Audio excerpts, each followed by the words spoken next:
Hello friends, welcome back to my channel. मैं हूं साहिदा नफीस और आप देख रहे हैं गॉड इज़ ग्रेट चैनल। खुदावंद के ज़िंदा जलाली और बाबरकत नाम में आपको मेरा दिली सलाम।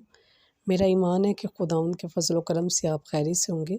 सो आज की वीडियो में हम सीखेंगे कि शागिर्द अपने ईमान का इकरार कैसे करते हैं।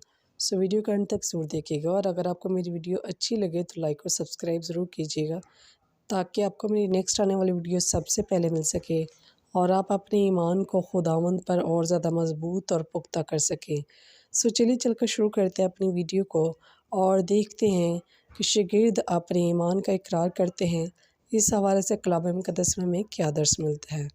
बाप और बेटे और रुह कुद्दस के नाम में आमीन। मुक़द्दस लूका की इंजील उसका 9 बाब 18 से 22 आयत तक कलाम मुक़द्दस में कुछ यूँ लिखा है। एक दिन यीशु बियाबान में दुआ कर रहा था और शागिर्द उसके साथ थे। तब उसने उनसे पूछा, लोग क्या कहते हैं कि मैं कौन हूँ?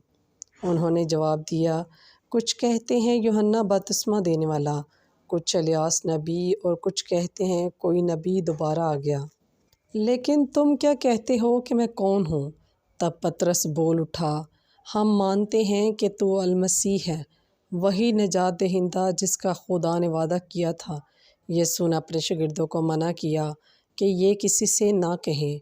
उसने कहा, लाजिम है कि इब्ने इंसान बहुत दुख उठाए।